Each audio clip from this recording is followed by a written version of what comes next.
Pues estamos aquí en la tercera etapa de este podcast histórico, Sí, señor.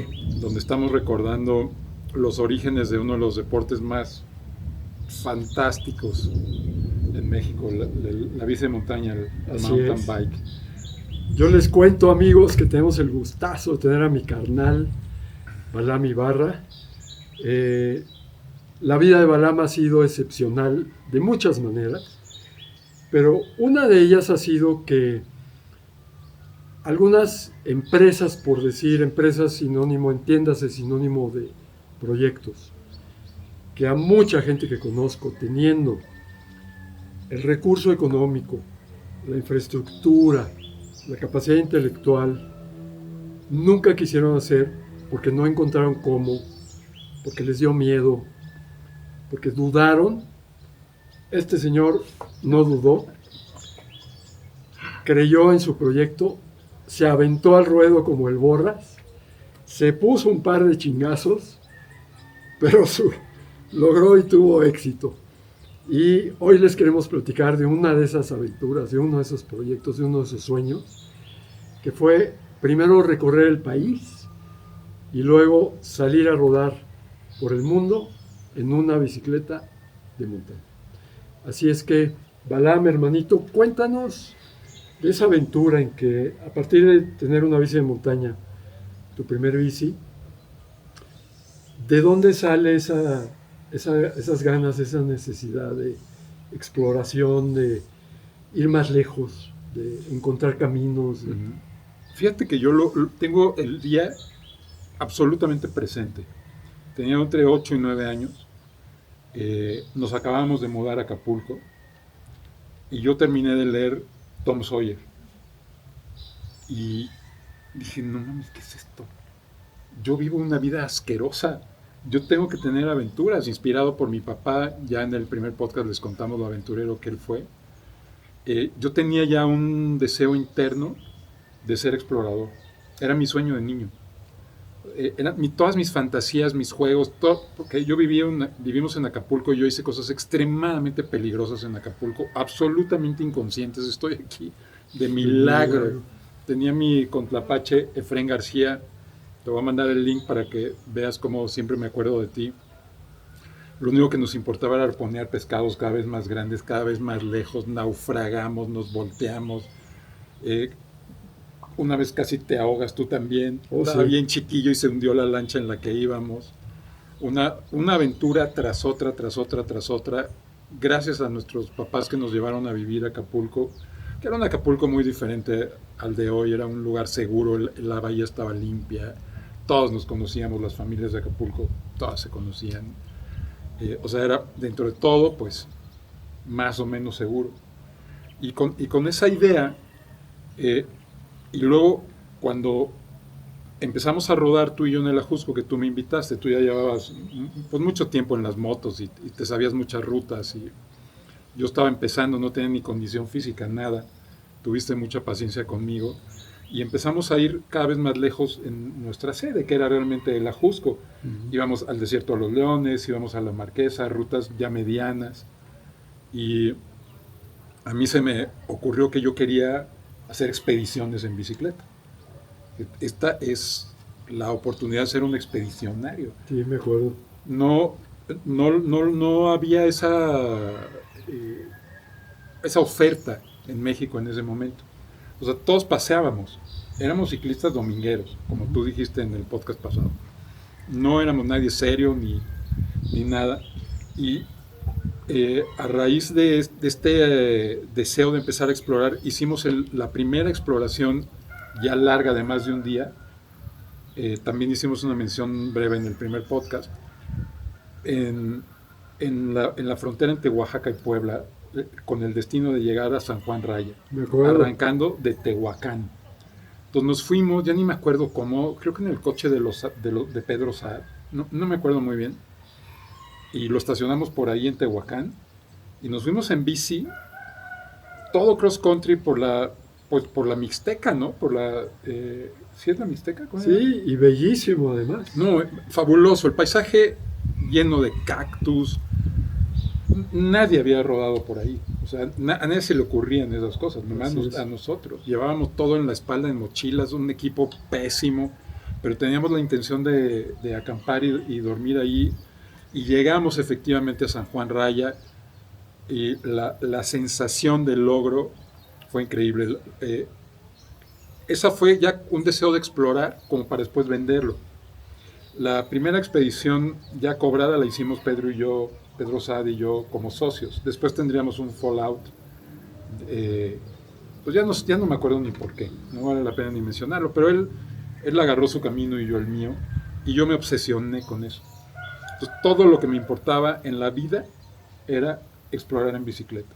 De ahí tú y yo juntos hicimos Ajusco Valle, que fue durísima. Y además las dos rutas, existen dos rutas, no sé si sepan, pero hay una a cada lado de la carretera. Y fue un proceso de 2 años. Sí, era muy difícil explorar porque yo me iba, no había GPS, no había nada. Yo tenía una brújula y sabía usarla, que no es tan fácil, ¿eh? O sea, saber usar brújulas es un asunto. Y me iba al Metro Insurgentes en la Ciudad de México y compraba mis mapas del INEGI y luego le sacábamos fotocopias a las partes donde íbamos a recorrer. Yo marcaba en amarillo donde se veía más o menos por dónde se podía pasar y las laminaba y las doblaba. Y con eso íbamos y preguntándole a la gente. Entonces te metías mal de bajada y era no podías regresar, ya no te daba tiempo. Sí, ya. O sea, es tan lenta. Hasta otro día. Ya no había forma, entonces había que ir varias veces. Acampamos en el Nevado de Toluca, tú y yo, sin casa de campaña, escondiendo las bicis en los arbustos para que no nos fueran a descubrir. Hay campamento clandestino junto a una milpa. Sí. Y eso fue una excursión que se hizo muy comercial. Hoy mucha gente todavía la vende. Ya no es en la parte de la Ajusco, casi todo es ya más bien Nevado Valle porque es downhill, bola de vagos. La subida al Nevado ya no se la echan. Y además que ya tienen bicis eléctricas. Así. Y con suspensión. No hay pretexto. Y con frenos de disco. En ese tiempo no había nada de eso. En ese tiempo, cada media hora era pararte para sacudir las manos, sobar. Y acomodarte la dentadura. Los bigotes. No, qué bárbaro. Era durísimo. Y los asientos no eran nada ergonómicos. Muy sufridos. Sí. Estaba cañón. En fin, hicimos esa, que después se volvió una excursión que yo vendí mucho, pero solo expertos, porque hacíamos la subida. Y luego bajábamos, la última iteración ya era bajar por la Peñuela, tenía una bajada entre las rocas, un rock garden aterrador, y llegábamos a una montaña de donde ya se veía el lago de Valle, y ya de ahí era una bajada por camino ancho, entre lágrimas y risas así de logro. De logro. ¿Te acuerdas de Jorge de Ávila? Sí, cómo no. Que sus hijos ahora, George de Ávila, y no me acuerdo cómo se llama su otro hijo, son ahora líderes del mountain bike en el Estado de México y son excelentes instructores y todo. Ellos pues son los hijos de Jorge de Ávila, que era mi cliente. Del Club Xinté. Del Club Xinté. En esa época había 2 clubes de abolengo, Teporingos y Xinté. Exactamente. Sí. A mis excursiones iba también Antonio del Rosal, que ahora es una figura líder de la industria del turismo de naturaleza en México, súper profesional, súper bien hecho. Yo quiero pensar que por ahí en las excursiones que iba conmigo, le agarró el gusto a esta actividad. Claro. Su mamá y mi mamá eran amiguísimas, entonces te voy a mandar el link esto para que lo veas y sepas que te recuerdo, Toño, con cariño. Le decíamos Angelito, no se llamaba Ángel, se llamaba Antonio. Porque era incapaz de proferir una mala palabra. Y además los ojitos y todo, era lindo, no en una mala manera. Era muy buen ciclista, pero era un tipazo, siempre. Sí, una gran persona. Una gran persona. Luego se ampliaron mis horizontes, ya eran excursiones de varios días. Y ahí concebí la idea de hacer una expedición internacional. Entonces me acerqué a Peter Cabell, que tenía una compañía de turismo que se llamaba Camino Tours, y Peter Cabell me patrocinó, nos asociamos y me patrocinó un viaje a Chicago a la Feria Internacional de Deporte Aventura, que era la más grande en el mundo, y ahí conseguimos que nos contratara como outfitters REI, que sigue siendo una de las empresas más grandes en Estados Unidos de venta de equipo de outdoors.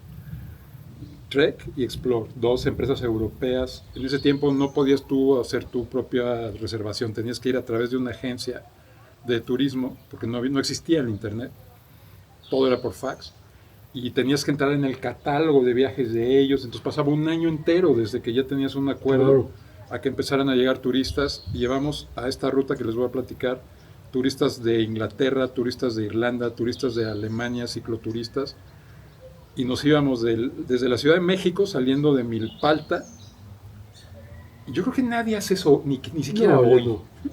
Nos íbamos desde Milpalta hasta Puerto Escondido, Oaxaca.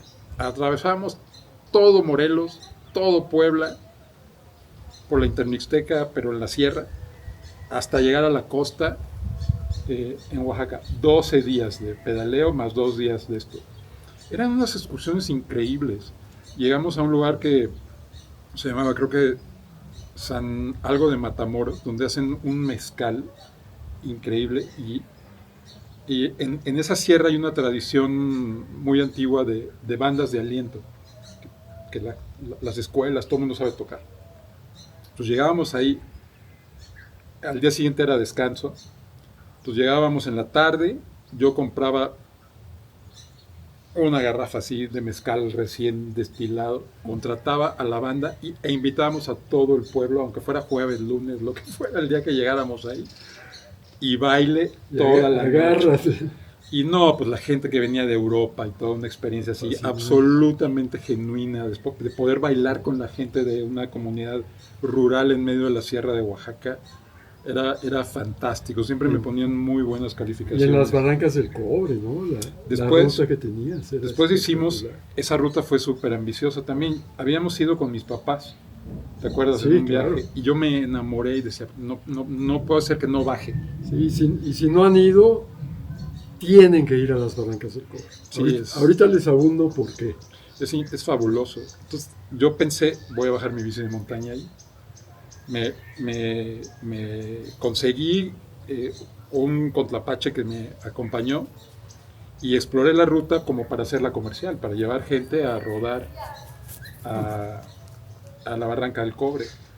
En la primera, antes de ir, dije, quiero traer gringos, porque está pegado ahí. Entonces, a Dan Coppel, que era el editor más famoso de mountain bike de ese tiempo, le escribí. Y le dije, oye, güey, te invito a Chihuahua, te pago todo. Vino, nos hicimos amiguísimos, vio la Barranca del Cobre, se le cayeron los chones.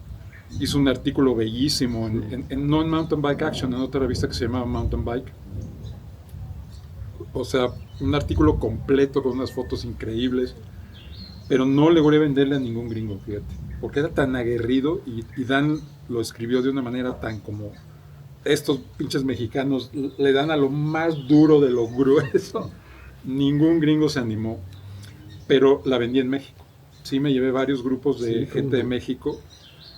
Me hicieron un artículo en México Desconocido, que ahorita van a ver la foto de la primera bicicleta de montaña que bajó a Urique.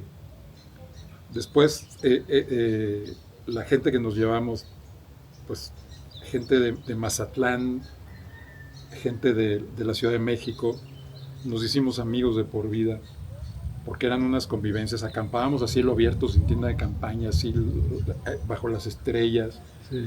Muy artesanal si quieres, no era un outfitter así súper elegante. Pero bueno, turismo en la naturaleza al final del día. Tal cual. Y al principio mis clientes se quedaban así, ¿y este qué?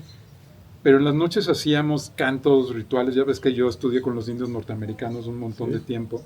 Entonces llevaba un tambor y teníamos tabaco para el fuego. Y al final ya era una cosa espiritual, atlética, de inmersión total en la naturaleza, fantástica. Tenía otra ruta que íbamos a Cuetzalan, entonces íbamos a las ruinas donde se originaron los voladores, según lo que nos narró la gente local, fue en Cuetzalan. Ahí estaba en las ruinas que están cerca de Cuetzalan, ahorita no me acuerdo el nombre del sitio arqueológico, está el templo más antiguo donde se llevaba a cabo ese ritual, ya después se fue a Papantla. Hacíamos espeleología, íbamos caminando, nos metían en unas cuevas, unas cascadas, era una ruta fabulosa que empezaba en la Sierra de Puebla y terminaba en la costa de Veracruz. También era una excursión de 3 o 4 días. Hacíamos excursiones por todos lados. Ya ni siquiera me acuerdo de cuántas rutas diferentes. Y llegué a ser muy exitoso. Sí, o sea, vivía de eso acuerdo completamente, ¿no? Fíjate que vamos a tener que hacer una pausa. Les cuento que en este momento, mientras grabamos, está lloviendo. Ajá. Vamos a reubicar el estudio y regresamos con ustedes. Pues ya estamos acá otra vez. Ya a salvo de la lluvia, los rayos y los truenos. Sí, les estaba yo platicando de cómo creció esta empresa y cómo se vincula con el siguiente paso que di como profesional de la industria del ciclismo de montaña. Pero antes, crédito a quien crédito merece, quiero mandar un saludo a Nacho Gómez, ¿te acuerdas de él? Nachito, ¿cómo no? Nacho Gómez fue mi colaborador, a Lisette Roland, que también era mi compañera. Y finalmente, en la última etapa de cuando hacíamos expediciones, a Antonio Suárez, con el cual me asocié y fundé otra empresa que todavía existe, que se llama Consultoría Balam. Esta empresa surgió en 1995 con el objetivo de crear el primer bike park de este país. Y lo hicimos, Antonio Febo, Antonio y yo, con la colaboración de muchísima gente, entre ellos Sí, tú. claro. Hasta mi primo Arturo jugó un papel ahí. Pero yo estaba casado con Lisette Roland. En ese momento, en el 94, fines del 94, nos divorciamos. Y ya no quise yo saber de nada de la cuestión de las excursiones. Entonces ella se quedó con ese negocio. Creo que al final no le fue muy bien. Y yo me enfoqué en la siguiente cosa que tenía yo en la cabeza, porque había leído sobre el IMBA. Así es. IMBA, para los que no sepan, es el International Mountain Bike Association. Y es un organismo norteamericano. El ciclismo de montaña se inventa literalmente en Estados Unidos. Procesos similares a lo que hemos estado platicando, ¿no? Claro, iguales. Los que fundaron el mountain bike eran igualitos a nosotros. Sí, claro, gente muy apasionada, muy comprometida. Claro. Y se dan cuenta que en países como Estados Unidos y Europa, que son mucho más conscientes en el contexto de conservación ecológica, requerían de un organismo que moderara, supervisara el impacto que iba a tener de repente esta afluencia de miles de bicis por los bosques y veredas que antes solían usarse únicamente a pie y a caballo. Y de ahí surge el INBA, ¿no? Sí, ellos desarrollan una metodología para hacer caminos específicos para bicicleta que no se erosionaran fácilmente. Acuérdense que las bicis eran muy diferentes a las que son ahora y nadie saltábamos, por lo que ya explicó Gerardo en el podcast pasado, se rompían las bicis. O sea, las pistas, lo que nos gustaba la onda era el single track y los downhills eran bajadas muy empinadas con algunos obstáculos naturales. Nada más. Eso era, y era perrísimo, o sea, era muy difícil el downhill porque las bicis no eran aptas para ir a alta velocidad en terrenos muy accidentados. Y bueno, la INBA desarrolló la metodología y los estándares internacionales para diseñar veredas aptas para el uso de bicicletas de montaña sin destruir la naturaleza. Esa era la función. Entonces, Antonio Suárez y yo fundamos esta consultoría en la cual seguimos siendo socios. Esta se fundó, te digo, en el 95. Seguimos siendo socios, todavía hacemos cosas de repente con ese negocio. Bajó una lana del Fondo Mexicano para la Conservación de la Naturaleza que dirigía entonces Lorenzo Rosenzweig. Saludos también para ti por creer en un par de desarrapados que te pedimos una lana. Y la lana se destinó para un proyecto que se iba a hacer en la Magdalena Contreras. Uh-huh. Pero la gente de la Magdalena Contreras no estaba suficientemente organizada para que se pudiera hacer nada y a pesar de que era bellísimo. Y trasladamos el proyecto de inversión a la JUSC, a lo que se llamaban las llantas. Déjame hacer un paréntesis, Balam, para darles antecedentes a nuestros seguidores. Sucede, estamos hablando de principios de los 90, la bici de montaña ya tiene cierto grado de popularidad.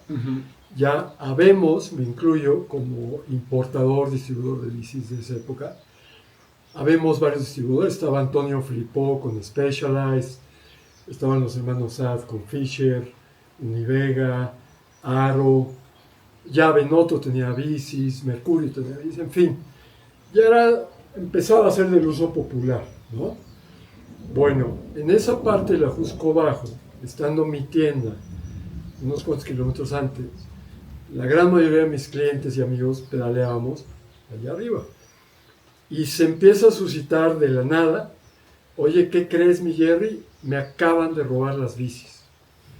Por supuesto, las primeras veces era una gran sorpresa. En aquella época eso simplemente no sucedía. Entonces, ¿cómo que te...? ¿Pero en dónde? Pues allá arriba, en donde eran las llantas. Un par de chavos con una escopeta, con un 22. Quítate los zapatos, quítate el casco y presta la bici. Pensamos que era un hecho aislado. Desgraciadamente estábamos equivocados. Y este suceso se empezó a repetir cada fin de semana. Entonces platicábamos con una tía muy querida, hermana de mi papá, mi tía Hilda, que era juez penal en ese momento, y nos sugiere algunas avenidas legales, nos asigna unos amigos judiciales. ¿Se acuerdan ustedes que en los 90s la policía judicial era el demonio personificado? Y estos agentes judiciales nos ayudaron a identificar, tristemente, porque siempre es un hecho conmovedor que miembros de una comunidad pues agarren malos pasos, ¿no? Pero nos corroboraron que miembros de esa comunidad, de San Nicolás Totorapan, chavos, hijos de algunos de ellos, eran los que perpetuaban. Y gente de Jalatlaco también. Y gente de Jalatlaco. Eran los que estaban robando las bicis. Y eso es lo que le da pauta a Balam y a Febo para iniciar el diálogo con ellos, ¿te acuerdas? Sí. Esto es antes de los campeonatos y de ningún tipo de competencia. Teníamos este conflicto y el lugar donde todos íbamos a rodar, que nos encantaba, se volvió peligroso, efectivamente. Entonces bajamos este dinero del Fondo Mexicano para la Conservación de la Naturaleza y ese fondo se lo dieron al ejido de San Nicolás Totolapan. Así es. Que nos contrató a Febo y a mí como asesores. Nosotros conseguimos la lana y hicimos todo, pero el trámite, digamos, de cómo mover la lana, así se hizo. Y después hay una anécdota muy chistosa. Ahora, cabe señalar que esas pláticas de inicio, la propuesta a los signatarios fue muy simple, fue: oigan, sabemos que los ladrones son de su comunidad, hecho que no les gustó nada, hubo una reacción medianamente violenta por la acusación que implicaba. Y Balam y Febo les dijeron, ¿no te acuerdas de esa plática? Oigan, ¿qué pasa si en lugar de que las condiciones sean propicias para que nos roben las bicis, sean propicias para que nos cuiden y ustedes generen un ingreso a partir de cuidarnos? Y ahí empieza la idea de crear un espacio, el parque, donde pudiéramos practicar el ciclismo en Santa Paz. Y estos signatarios, que terminaron siendo gente maravillosa, como ustedes saben, la gente de Campo de México, antes de todo el proceso de la narcotificación, pues siempre fue gente muy linda, muy abierta, muy amorosa, muy acogedora. Hicimos gran amistad con ellos. Sí. Y acogieron el proyecto de Balam. Pero no fue tan fácil. No fue tan fácil. O sea, fue bien complicado porque el negocio de esa comunidad era vender terrenos en el bosque. Y talar. Ilegales. Y talar. La tala ilegal.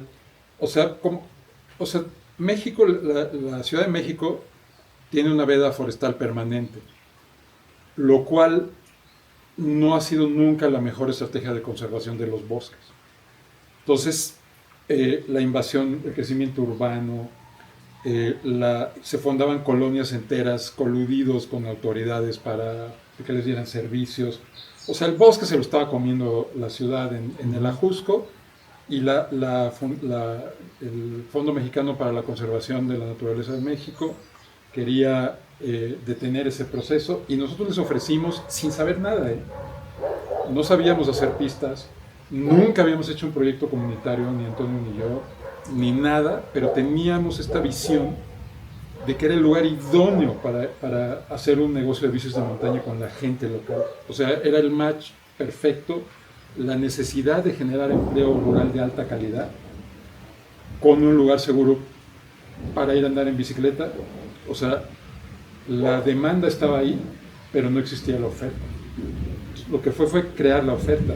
Tuvimos que investigar desde el principio qué cosa era un bike park. Ahí establecimos un vínculo con el INBA, que nos mandó sus manuales, todo eso, y hubo que hacerle una presentación a la comunidad de qué es lo que íbamos a hacer.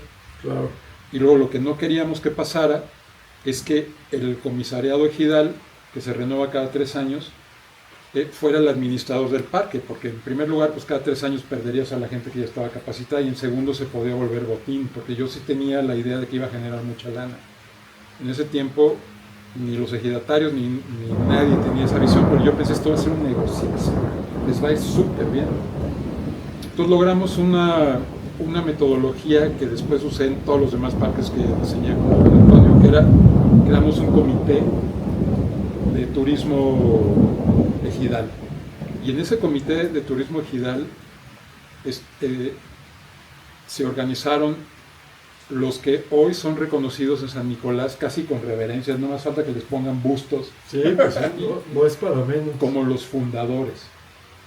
Y estaba Alejandro Tenorio Cano, estaba Reinaldo, no me acuerdo su apellido, estaba Valentín, que era hijo o sobrino del comisariado de entonces,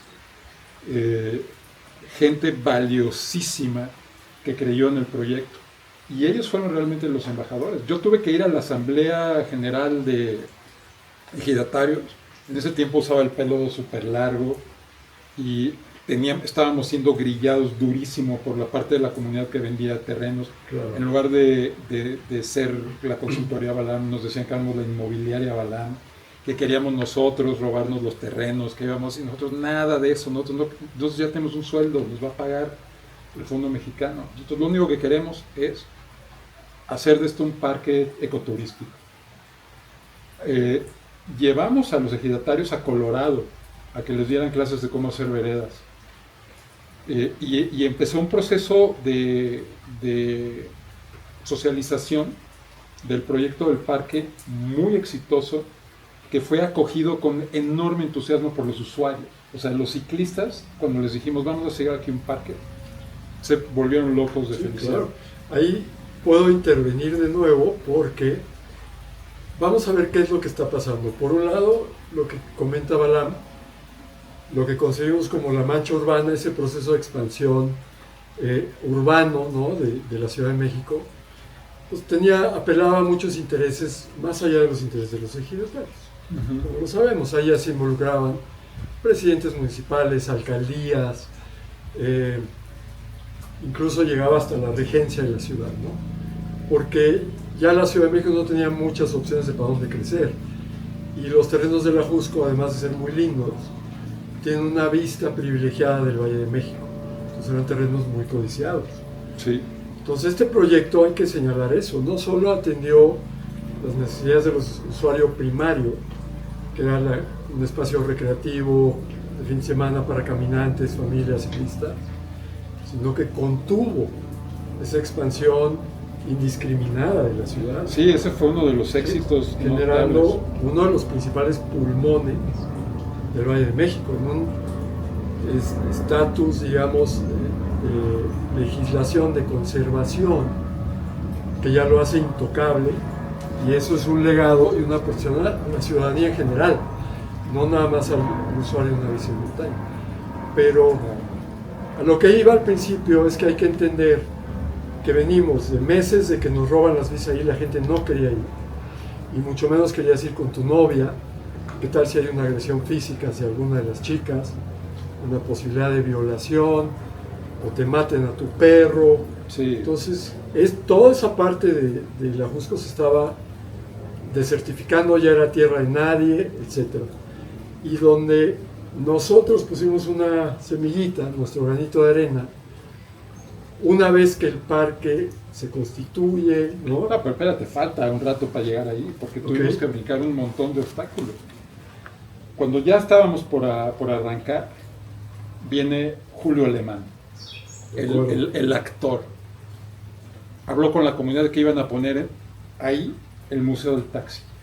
O sea, ¿qué tiene que ver el Museo del Taxi en el bosque?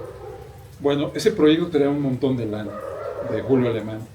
Nosotros con nuestros 500,000 pesitos que nos dio el fondo, lo derrotamos porque, bueno, yo soy muy elocuente y Antonio súper listo, y grillamos y junto con nuestro pequeño comité de 8 personas, convencimos a la asamblea de que poner el Museo del Taxi era una idiotez.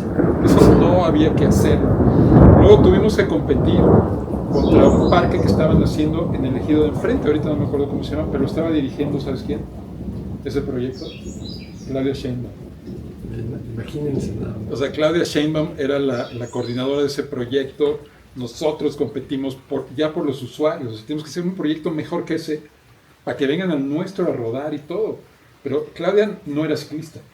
Entonces ella no entendía cómo era la onda del turismo en la naturaleza. Ella estaba más enfocada en el desarrollo comunitario en ese momento. Y nosotros queríamos juntar las dos cosas. Luego de superar todos esos obstáculos, nos dijimos, ahora sí ya vamos a lanzar la convocatoria, los ecologistas. Claro. Y no, y las bicis van a erosionar, y van a destruir, y van a no sé qué. Parte de la lana que teníamos, que era bien poca, nos fue en contratar al Departamento de Biología de la UAM, Iztapalapa. Contratamos a un biólogo. Impacto, ¿no? Sí, por aquí les voy a poner en un letrero quién es, porque ahorita no me acuerdo de su nombre, pero se enamoró del proyecto. Hicimos estudios de fauna de altísima calidad, y resultó que como era el único lugar donde no los mataban, porque allá andábamos nosotros en bici, no dejábamos que hubiera cazadores, ni talamontes, ni nada, regresó la fauna, regresaron los teporingos, la gallina de monte, echaderos de venados se empezaron a volver a ver. Entonces, para poder detener a los ecologistas que no saben nada de conservación, son nada más muy vociferantes, tuvimos que contratar al Departamento de Biología de la... O sea, teníamos ganas de hacerlo. Todos los obstáculos, uno tras otro, ante algo que parecía imposible de lograr. Pero irónicamente las circunstancias eran las ideales. Sí. Era el tiempo ideal.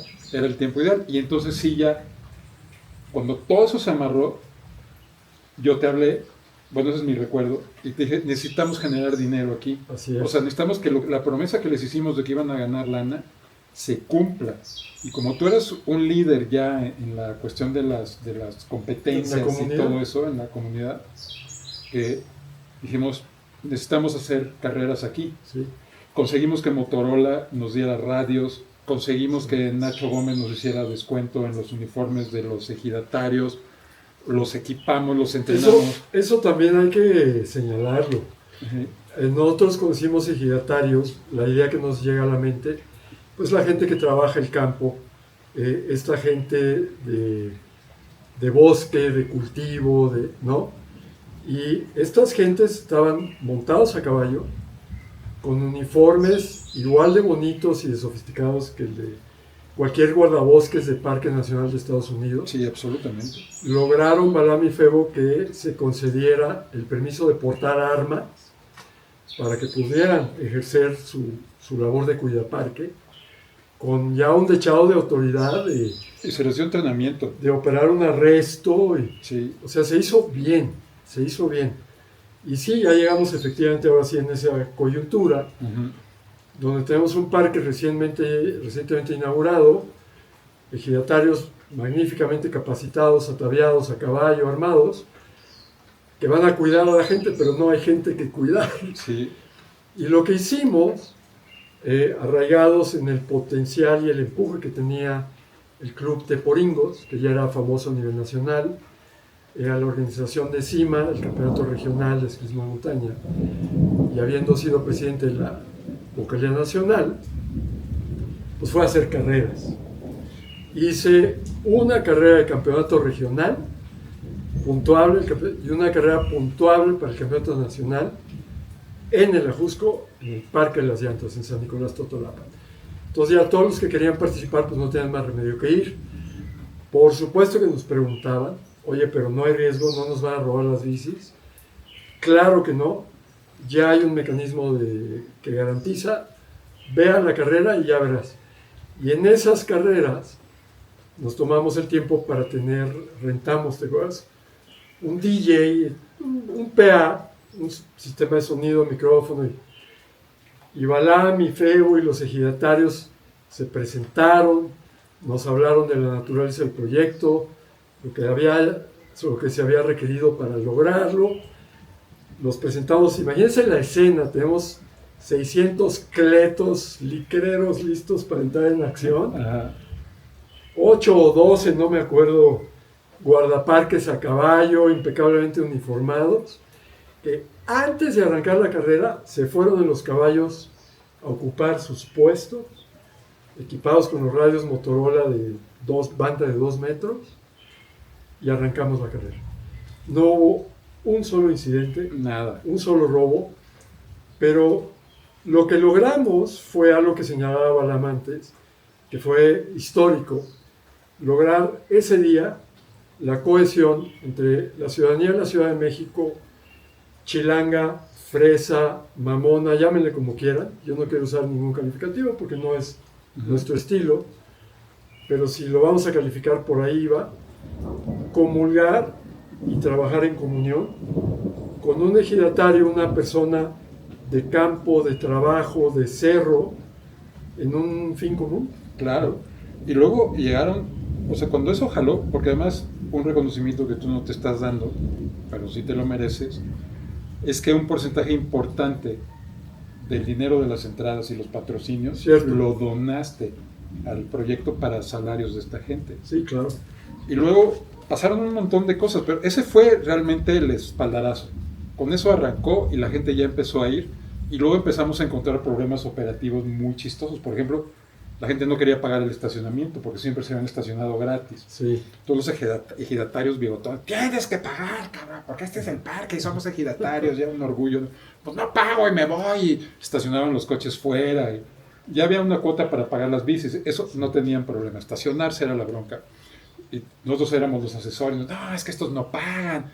Pinches ciclistas no pagan. No son unos pinches ciclistas, son sus clientes. Y es un problema de comunicación. Lo que hay que hacer es poner a las señoras mayores a cobrarles, a ver si a ellas les van a mentar la mano. Claro. Entonces llegaba la señora con su rebozo así, son 15 pesos de estacionamiento. Es que nunca hemos pagado. Mire, a mí me mandaron a cobrar. ¿Qué quiere que yo le diga? Ay, bueno, pues ya, le daban el dinero.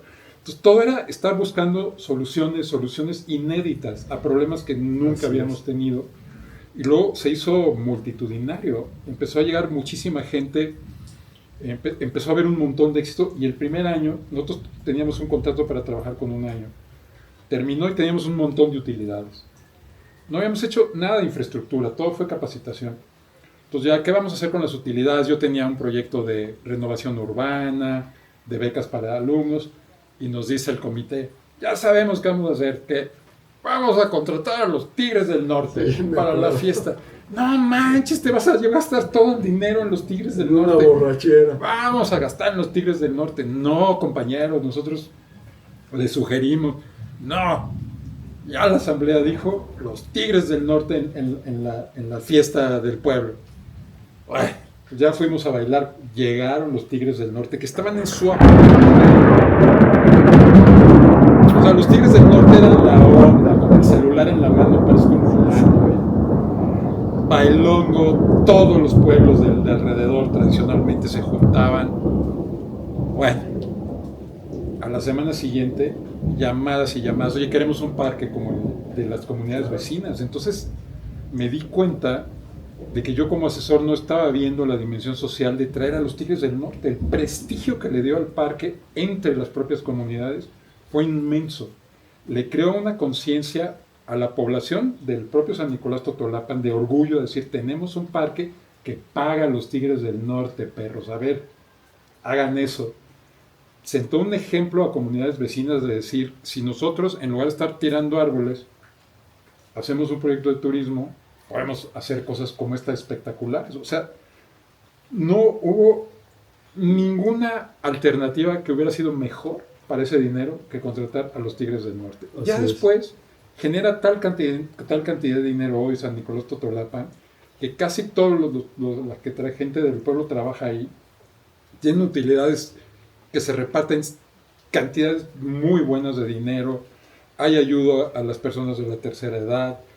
El primer administrador del Parque de San Nicolás era un sastre, Alejandro Tenorio Cano, que toda su vida hizo corbatas.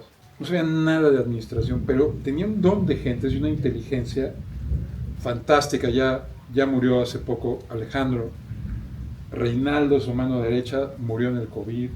O sea, esa primera generación, pues ya muchos de ellos no están con nosotros, pero el nuevo director del parque es el nieto del presidente del comisariado de Ejidal. Tiene 2 carreras. O sea, es un administrador muy preparado, profesional. Tienen truchas, tienen gochas, tienen rentan canchas de fútbol, visitas escolares, tienen visitas escolares, acuerdos con sindicatos, visitas de la tercera edad, o sea, tienen unidades de negocio para aventar para arriba, rentan carísimos los locales para restaurantes. Es absolutamente exitoso ese proyecto. Es un ejemplo para México y Latinoamérica, como tú dijiste, de cómo de la nada, con 500,000 pesos de pura capacitación y eso. Lo que es inexplicable, Balam, hasta a mí me llegaron a llamar de la delegación de Tlalpan cuando alguien, el amigo le dijo a la delegada, entonces esto fue hace 10 años, que yo había sido colaborador del proyecto. Me llamaron para que fuera con la delegada a asesorarlos. Lo que me parece increíble, entre muchos errores que comete nuestro gobierno, es que ante semejantes historias de éxito, no sea el gobierno mismo el que propicie el replicarlo, y que hablaran con todas las comunidades ejidales en torno al Valle de México para ir y visitar el Parque San Nicolás Totolapan en un recorrido de concientización, de narrativa, de conocimientos de cómo se constituyó el parque, cómo se mejoró, cómo opera, en un tipo de proceso de mejores prácticas, como hacen los empresarios, y tendríamos ahorita tal vez 5 o 6 San Nicoláses. Sí, hay un asunto ahí oscuro tras eso, porque lo intentamos. Yo llevé un montón de gente a San Nicolás. Junto con San Nicolás, un poquito después, de manera independiente, surgió el proyecto también súper exitoso de Sierra Norte de Oaxaca. A ellos nos conocimos y nos hicimos amigos. Nosotros les dimos una sola clase, fui yo a darles a ellos sobre cómo cobrar y cómo administrar el dinero, o sea, cultura financiera. Pero ellos, fue su propia iniciativa, fue el director de turismo del estado de Oaxaca en ese tiempo, no me acuerdo muy bien tampoco cómo se llama, pero voy a poner su nombre en un letrero a la hora de editar este video. Ellos arrancaron un proyecto similar, súper exitoso, también ganan un montón de dinero y ofrecen servicios de primera calidad. Pero la política mexicana de que se generen altas cantidades de dinero, o sea, no supervivencia, sino negocios, cañones, en las zonas rurales de México, no lo han visto con buenos ojos.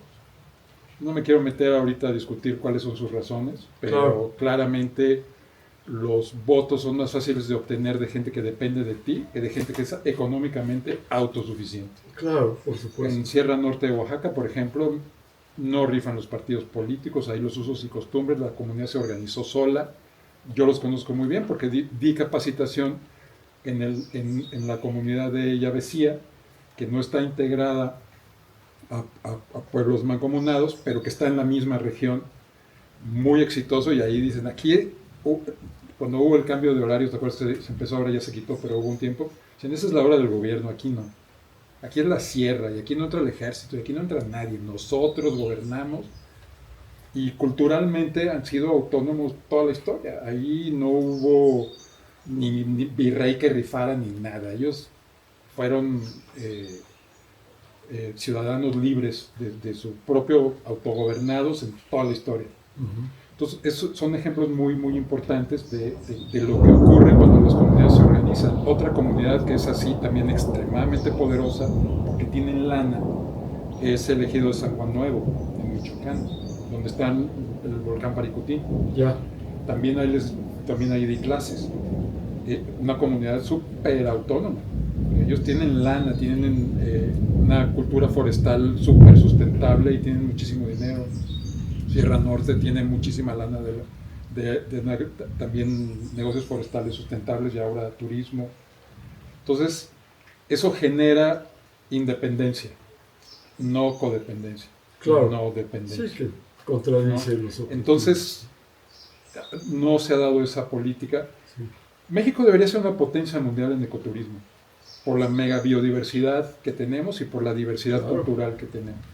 Hace un momento en este podcast platicabas de los viajes que hiciste a Barrancas del Cobre, ¿no? Sí. Yo me acuerdo haciendo un paralelismo, aquellos que siguen mi canal o que tengamos el gusto de que nos visiten ahora se van a dar cuenta que ahorita mi trayectoria empresarial está arraigada y dirigida 100% al motociclismo. Bueno, en el turismo de motociclismo, en el mototurismo, hay una instancia muy padre, ¿no? Horizons Unlimited. Sí. Es una asociación que empezó una pareja canadiense que apela a proporcionar información inmediata, en tiempo real, a los viajeros que están en ese momento en sus motos, dándole la vuelta al mundo y que están por cruzar alguna frontera y enterarte cómo está la situación sociopolítica de tal o cual país, si es seguro o no seguro, dónde encontrar gasolina, campamentos, etc. Bueno, de este grupo, Balam y yo con amigos de Chihuahua, solíamos ser los anfitriones de un evento, de un rally, una concentración de Horizons Unlimited en Chihuahua. Y captábamos, ¿te acuerdas?, a todos los viajeros que venían del norte, habían embarcado sus motos desde Europa, iban a Alaska y venían bajando con rumbo sur, con la intención de llegar a Ushuaia, a la Patagonia. Ajá. Y el timing, la fecha del evento de México en las Barrancas, coincidía con el paso de ellos.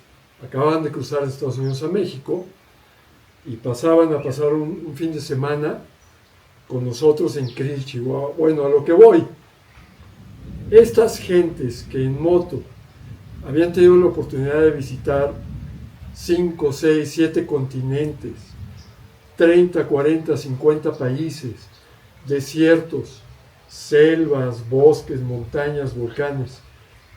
Cuando les pedíamos elaborar una lista, dinos los 10 lugares top que te han conmovido su belleza, su gente en el mundo, invariablemente uno de los 10 eran las Barrancas del Cobre. ¿Pero qué hizo el gobierno mexicano? El gobierno mexicano, no sé si fue el de Chihuahua o fue la Secretaría de Turismo, no sé quién, burócrata desde su escritorio, en lugar de crear un negocio mundial de turismo de aventura como el de Costa Rica, como el de Namibia, como el de inaugurar un aeropuerto que se construyó en Krill, ¿sí?, hace 10 años, 15 años, ¿sí?, y no han podido inaugurar. ¿Sí? Y lo que hicieron es invertir millones de pesos en tirolesas que generan dinero para 6 personas. Así es. O sea, es descabellado lo que pasa ahí, porque el turismo de la naturaleza te da control territorial, te da gobernanza, te da ingresos horizontales, pertenencia, muchísimo empleo, orgullo, exacto, y conservación de la naturaleza. Pero no, pero hay que hacer un teleférico, pero entre que unas sean, pinches tirolesas bien voladoras, carnal. entre que sean peras y manzanas, empaquen su bici, vayan a Chihuahua, vayan a rodar las Barrancas del Cobre. Sí, absolutamente. Es una experiencia increíble, espectacular. Es 4 veces la extensión del Gran Cañón en Estados Unidos. Sí. Todos hemos visto fotos y videos. Exacto. En fin, espectacular. Pero para terminar de contarnos, Balam, ¿qué pasa con ese aparato que creaste? Ya tienes reconocimiento internacional, asociaciones, ya has llevado grupos de ciclistas provenientes de 6 o 7 naciones, de Europa, de Norteamérica. Sí. ¿En qué momento eso se pierde, esa inercia, esa? Pues mira, lo siguiente que hicimos después de San Nicolás Totolapan fue aquí. en Valle de Bravo. Ahí sí nos trajimos a gente del INBA a diseñar las pistas de Monte Alto. Nos dieron una clase, realmente ellos no las diseñaron. Vino una semana un capacitador que ellos nos mandaron, nos enseñó cómo hacer ahora sí pistas de veras estilo INBA. Y la primera ciclopista, o sea, no es una ciclopista propiamente, el primer sistema de trails, veredas, ¿no? de veredas específicas para mountain bike en México se construyó en Monte Alto gracias a la visión financiera de Jorge Rescala, que era el director de CEPANAF, que es la instancia del gobierno del Estado de México para el cuidado de los parques, porque Monte Alto es una área natural protegida estatal. Él nos dio lana para construir el sistema de veredas de Monte Alto, que es emblemático en México también. El primer crew de construcción de trails de mountain bike en la historia de México fue aquí en Valle. Vino gente del INBA, nos enseñó cómo hacerlo, nos dieron un premio por el diseño de nuestras pistas aquí y una que hicimos en el Alto Ajusco que ya no se usa, que ahí los comuneros del Alto Ajusco no supieron administrarlo. Fue un exitazo instantáneo aquí en Valle, porque misma onda. Sí, la vocación natural, ¿no? Claro, pero había un conflicto por la tenencia de la tierra, había unos comuneros que decían que no les habían pagado, a mí me sacaron machetes más de una vez. Bueno, también todas las presidencias municipales querían fraccionar. Claro, por supuesto, y había, no solo las presidencias municipales, había empresarios de lana que querían invadir allí, de hecho había ya un pueblo que se tuvo que desmantelar. A mí me habló gente de derechos humanos. ¿Qué opina usted de que les hayan quitado sus casas de un área natural protegida? Que se vayan al diablo. Pero usted no piensa en los derechos humanos. No, le dije, estos derechos humanos de ustedes no son derechos humanos, son derechos políticos de usurpación del espacio público natural. Claro. No puedes tener una casa ilegal y recibir el apoyo del gobierno. Entonces, fue aquí los ecologistas de Valle también. En ese momento Monte Alto estaba en comodato a una asociación que se llama Provalle, no habían acertado a hacer nada. No es que tuvieran malas intenciones, no quiero hablar mal de ellos, simplemente no tenían experiencia de trato comunitario, los veían como enemigos. Entonces yo lo que hice fue hacer alianza con ellos, les dije, cabrones, ustedes son los talamontes, ustedes son los invasores, les voy a dar chamba, vamos a construir el parque y les pagamos y luego se quedan a trabajar para el gobierno. Ese fue el acuerdo con Jorge Rescala, que después fue, durante el gobierno de Peña Nieto, él fue director de la Comisión Nacional Forestal. Así es. O sea, un tipazo increíble. Jorge Rescala, mis respetos, un político absolutamente honesto, intachable. Logramos esto. La primera carrera del campeonato nacional ya había sido en Valle, entonces ya era un destino de ciclismo muy importante. Entonces se llenó y hoy ya hay nuevas pistas y todo. De hecho, mi chavo está trabajando ahí, como tú sabes, mi hijo. De ahí, el siguiente proyecto que tuvimos fue también súper ambicioso. Hicimos un sistema de veredas en el Parque Nacional del Chico. El Parque Nacional del Chico lo decretó Porfirio Díaz en 1910, a principios, antes de la Revolución. Fue la primera área natural protegida del país y nos dijeron todo. Ahí no te van a dejar tocar nada porque es área federal, área natural protegida federal. No es como Valle, que ahí te arreglas con los del Estado. Ahí no vas a poder levantar ni una hoja porque es delito. Pues fuimos, hicimos 25 kilómetros de veredas, hicimos un campamento de poca madre en un lugar que se llama Dos Aguas, misma estrategia, la gente que, muy parque nacional, con 3 guardaparques que lo van a cuidar, entonces había pérdida de capa forestal, invasión, hacían carbón con los encinos centenarios del parque. Hay un ejido que se llama Carboneras, imagínate, ¿no? O sea, la industria desde la colonia, ¿no? Entonces, a todos los reclutamos, a los malos, y los volvimos guardaparques. Y se hizo un destino de mountain bike súper exitoso que se llama El Balán. Ese sistema de veredas nosotros lo llamábamos de otra forma, pero el nombre popular se quedó en El Balán. Ahorita creo que hay tantas bicis que están teniendo un conflicto para regularlo y no sé muy bien si se puede rodar ahorita ahí o no, pero desde esto hace 20 años lo hicimos. Eso fue muy exitoso. Ayudó a la autonomía del parque, a la autonomía financiera del parque, ayudó al control territorial, ayudó a los ingresos, porque hicimos campamentos que por mucho tiempo tienes que reservar con semanas, si no es que meses antes, para poder dormir ahí. Otro proyecto increíblemente exitoso. Pero luego, lo que ocurrió es que son proyectos muy caros y ya no encontramos la voluntad del gobierno de hacerlos. De financiarlos. Entonces nos convertimos en una consultoría de comunidades. O sea, nos pagaban las comunidades para llevar esto, pero no había ni la voluntad política seria, ni la visión, ni la lana. O sea, no se le metió lana a estos como decíamos proyectos. hace un momento, son momentos históricos, ¿no? Uh-huh. Había otras confluencias. Algunos de ustedes, tal vez que sean ya un poco mayores, se acordarán de un presidente, Ernesto Zedillo. Sí. Ernesto Zedillo, siendo secretario de Estado, antes de ser nominado para la presidencia, iba a andar en bici a San Nicolás Totolapan, Claro, con sus hijos. Y luego intentó seguirlo haciendo ya acompañado de todo un Estado Mayor. todo el Estado Mayor presidencial. Ya no se pudo, pero a nosotros nos causó gracia enterarnos que dentro del Palacio Nacional y dentro de Los Pinos Uh-huh. hizo una pista de mountain bike, porque a don Ernesto genuinamente le gustaba la bici como su deporte, ¿no? Y entonces, pues eran circunstancias sociopolíticas en donde teníamos políticos, artistas, personajes influyentes que vieron muy bien, recibieron muy bien la práctica del ciclismo de montaña. Eso se ha perdido. Sí, se ha perdido. Fíjate, para no ir más lejos, el año pasado entablé comunicación con una comunidad en San Sebastián, en Jalisco. No hay un lugar mejor para andar en mountain bike en todo México que yo sé.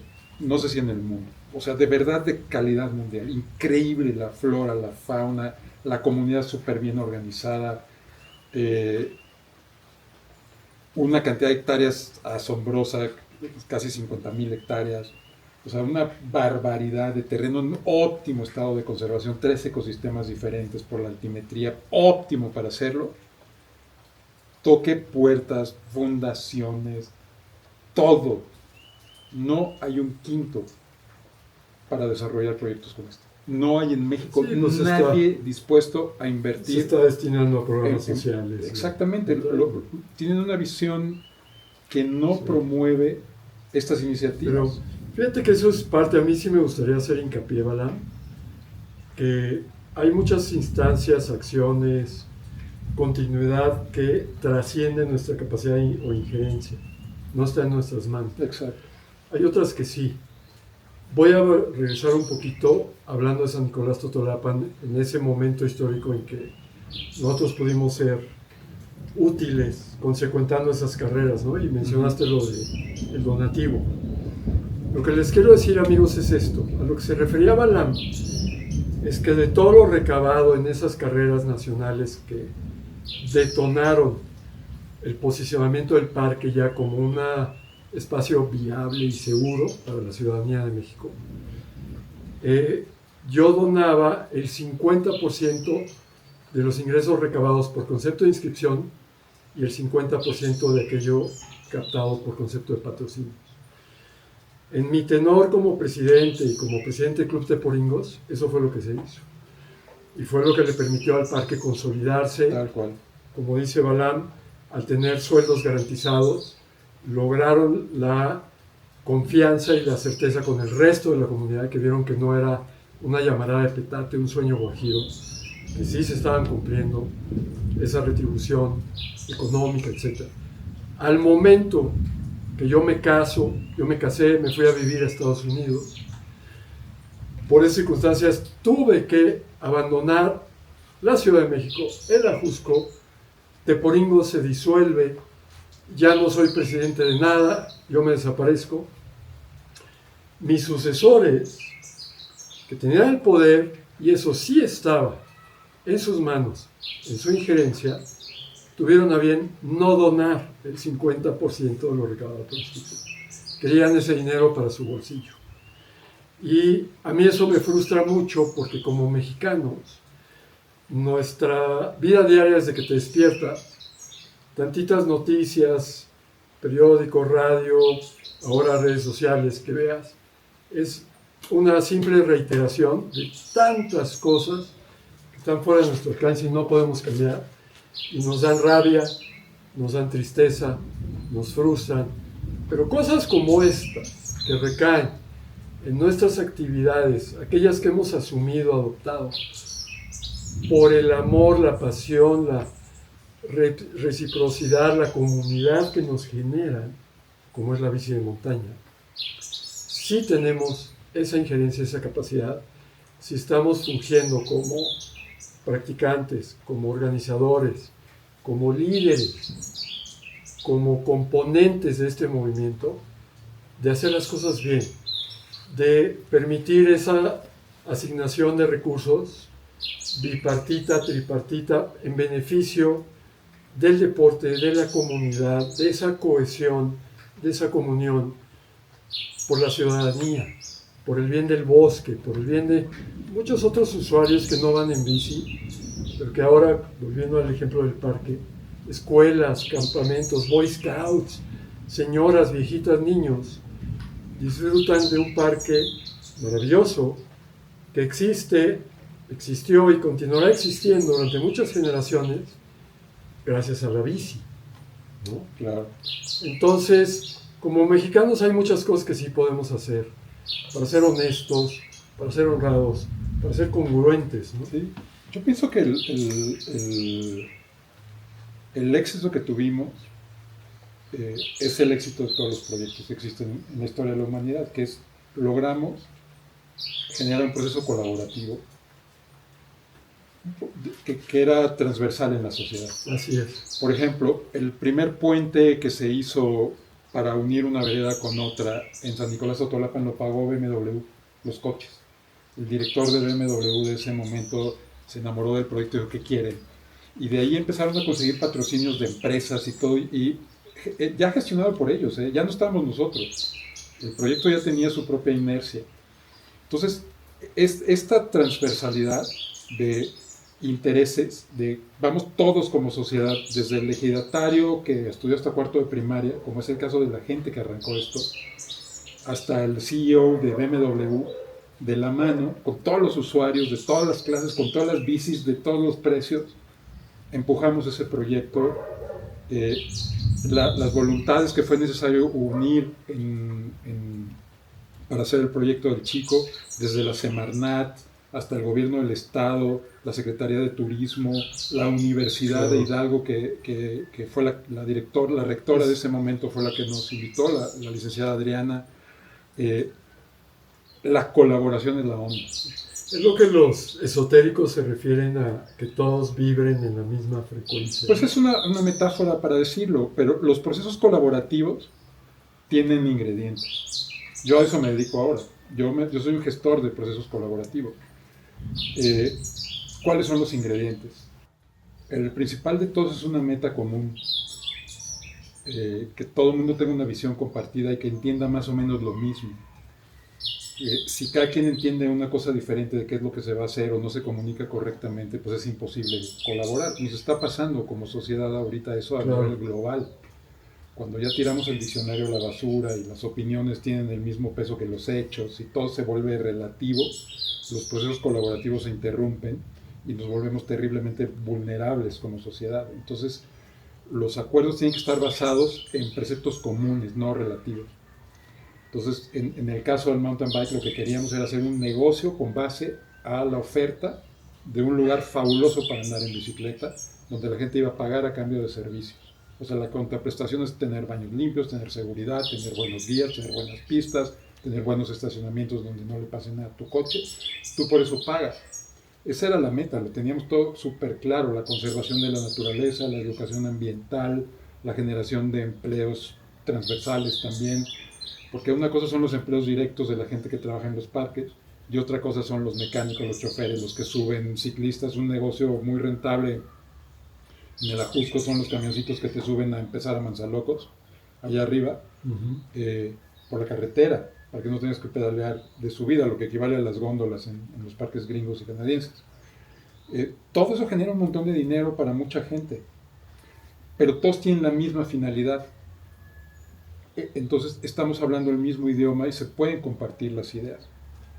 Los procesos colaborativos requieren de también de ser generosos, de una vocación de servicio. Claro, un win-win. Claro, no querer ganar todo. Lo que tú criticas en tu exposición es correcto. Cuando ya no quieres donar nada y todo lo quieres para ti, ese es un problema.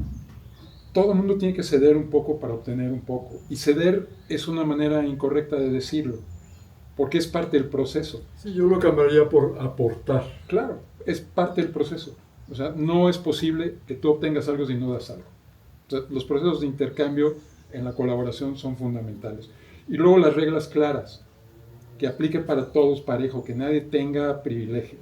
O sea, todo el mundo juega con las mismas reglas, los acuerdos se cumplen, las metas se cumplen, todo está claro. Y finalmente una buena estrategia de comunicación. Eso es lo que se perdió cuando tú me preguntaste qué pasó.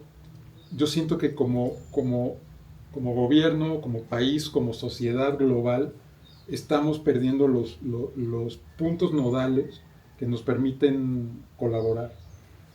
Yo en este canal, en el canal mío, ustedes saben, yo me dedico a la promoción a ultranza del pensamiento crítico y del pensamiento ético. Proyectos como esta historia que abarca tantos años que acabamos de contar, son un ejemplo perfecto de lo que se puede lograr con buena voluntad, con buena técnica, con actores de muchas partes que son todos bienvenidos y nadie rechazado, y nadie tiene una visión de prejuicio ni de nada, todos le vamos a entrar y todo el que quiera aportar es bienvenido. La estamos perdiendo a nivel global. Tenemos ese problema de encontrarnos en un espacio de indefinición donde la ciencia es vista como una religión, lo cual es falso. Así es. Donde nuestras emociones están sustituyendo nuestra capacidad de racionalidad y donde el pensamiento crítico es mal visto. Te ven como un sangrón, como un todofóbico, como una persona ultraconservadora, porque quieres criticar, porque quieres pensar críticamente, quieres dudar de las premisas, cuestionar lo que estás viendo, que nos están diciendo. Porque eso fue lo que hicimos nosotros. Esto historia épica que acabamos de contar no se puede hacer un parque en el Chico. ¿Quién dice? ¿Sí? O los mexicanos no tienen nada que hacer en un mundial de mountain bike, ¿no? Exactamente. La UCI diciendo, no, ustedes se tienen que supeditar. Bueno, pero vamos a doblar los caminos para que todos quepamos. Así es. Y podamos... Esta visión de que nada nos va a detener, esta forma de que el obstáculo sea el camino, como decía Marco Aurelio el estoico, y tener la voluntad sin ego porque le puse una búsqueda a ChatGPT de quién fue el primer presidente de la Vocalía Nacional de Ciclismo de Montaña. No hay ni un pinche registro, nadie sabe. Así es. Hasta ahorita que tú y yo lo estamos platicando, nadie sabe quién empezó San Nicolás Totolapa. Y hay gente, por ejemplo, que quiere piratearse mi trabajo aquí en Monte Alto. Hay gente aquí de Bike que dice, yo hice las veredas. Sí, que se lo adjudican. Se lo adjudican. Sí, también lo mío. La fundación, la presidencia primigenia, sé de buenas fuentes que ha habido, advenedizos, ¿no?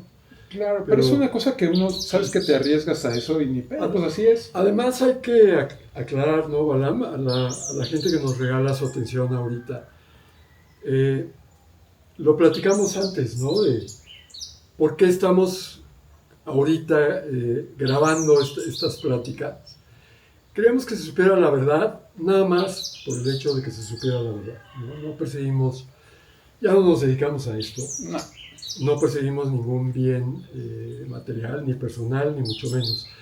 A mí me encantaría ver que el cross-country, la modalidad de cross-country, resurja, su vitalidad, su difusión, su fuerza. Es una modalidad de ciclismo hermosísima y es la que más requiere de condicionamiento físico. El enduro es duro, pero no tanto como el cross-country. Lo que tienes es que es más divertido. Sí, claro. Es más emocionante, más adrenalina. Yeah. La plataforma tecnológica, las bicis contemporáneas van más hacia allá. Las nuevas generaciones es lo que buscan, con todo lo de las redes, y atletas Red Bull y todo eso. es una manera muy fácil de popularizarte, ¿no? Haciendo barbaridad de medios sobre las bicis. Obviamente, lo hemos dicho también, tienen nuestra incondicional admiración por su talento, su habilidad, claro, su destreza, pero volviendo al inicio del video, nosotros lo que hicimos fue por mero amor y encantamiento con esta disciplina, porque nos dio alas para volar muy lejos. En el caso de Balam, para explorar otros países y traer gente de otros países a explorar México a bordo de una bici. A mí para competir en campeonatos mundiales, llevar los colores nacionales. Le dimos cuerpo y alma, inequívocamente. Ojalá algunos de ustedes más chavos que vean estos videos los inspire a continuar llevando la batuta de el crecimiento, la expansión, la proliferación de la práctica del ciclismo de montaña, pues en todas sus expresiones actuales. Ya insisto, está padrísima, por cierto, la labor que está haciendo Epic Enduro en México. Yo creo que es la mejor serie, la mejor llevada, la más profesional, la más completa. Los felicito.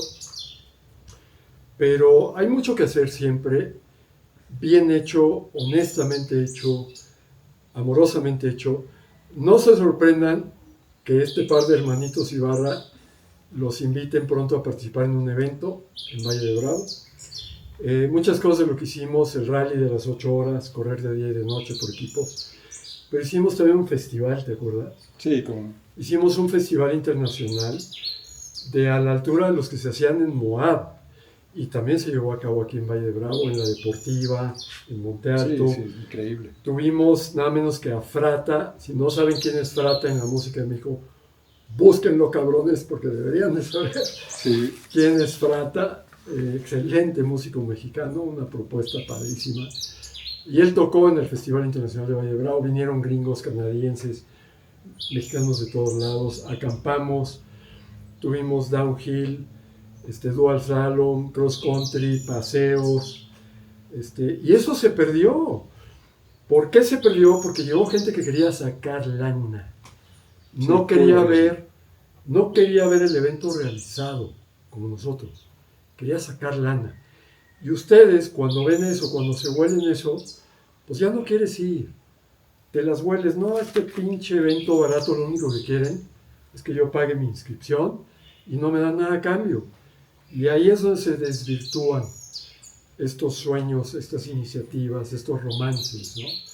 Entonces, aquellos chavos que están viendo esto, que quieran organizar algo, háganlo desde acá y para acá. Para la comunidad. Para la comunidad. La lana viene por consecuencia. Claro. Pero no lo hagan por eso, ¿no? Sí, no es que estemos peleados con el dinero. O sea, en lo absoluto estamos peleados con el dinero. Estamos peleados con la ley del embudo. Con eso. Con que todo sea para mí. Y desvirtuar una iniciativa tan bonita, ¿no? Exactamente. Entonces, la familia que se... Porque este es un deporte también familiar. Sí, claro. Y aunque ya no nos dedicamos a la bici de montaña, rodamos. Yo ruedo todos los fines de semana. Ahí están las en la primavera, donde yo vivo en Jalisco. No hay fin de semana que no vaya a rodar. Me gustan las rodadas largas. Yo sí soy cross countrycero a morir. Me gusta rodar mínimo 40 kilómetros, 60, 80, 100 kilómetros es lo que yo quiero rodar. Ya estoy demasiado ruco para darle rápido, pero no demasiado como para no darle lejos. Entonces, eso es lo que a mí me gusta. Sí. Mi vida sigue siendo una de las razones mías para vivir. Es visitar la naturaleza en la bicicleta. Además, algo que hemos transmitido a nuestros hijos. Yo tengo un hijo ya de 25 años, ya vive en otro país, en fin. Pero la bici fue un componente fundamental de su formación. Ahorita que vengo a Valle con mucha frecuencia, no dejo de visitar a Pablito de Pablo's Bikes. Acabo de entablar una amistad padrísima con Walter de Living for Bikes. Espero competir muy pronto en la serie de Epic Enduro, aunque tengo que aprender a saltar y a echarme drops. En mi época, no se usaba.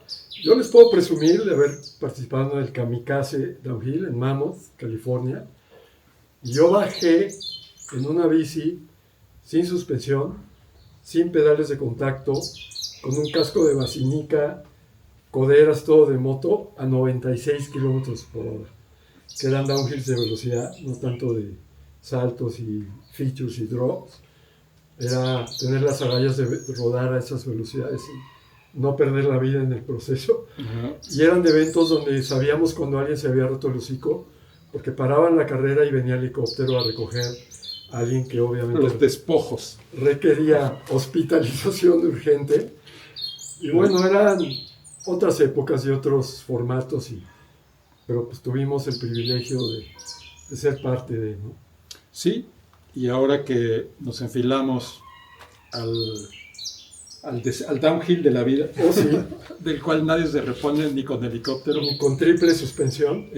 Pues quisimos compartirles esto. También es una manera muy chida de compartir contigo, Gerardo, de Así recordar esos tiempos tan románticos, tan aventureros, tan formativos, guajiros, tan divertidos, tan desapegados. para que se nos quite lo rígido en estas vejeces, ¿no? Sí. Y pues muchas gracias por su tiempo, su atención, y recuperemos el espíritu humano colaborativo, hagamos grandes proyectos, no le tengamos miedo a la IA, ni al calentamiento global, ni a las guerras nucleares, ni a nada. Hay otras cosas que podemos hacer a nuestra escala que no dependen de otras personas, sino nada más de nosotros, y retomemos el mundo, retomemos las relaciones humanas. Y de no darse por vencido. Exacto, Nunca. retomemos esta cosa de darle con todo, con lo que hay a la No se mano. den por vencidos. La Sin vida es miedo. un cross country, la vida es una expedición, la vida es un downhill. Te pones unos buenos chingazos, Sí. pero mientras te puedas levantar la bici. Y luego, ya luego presumes las cicatrices. Exacto. Venga, bro. Gracias. Suscríbanse, denle campanita negra Like. y conviden, ¿no? Conviden esta Sí. experiencia con la banda. Y enséñenle este video a su Rider. novia para que entiendan por qué les gusta tanto la bici de montaña. Y ya luego nos mandan ahí la propina del Exacto. resultado obtenido. Thank you, my friend. Adiós.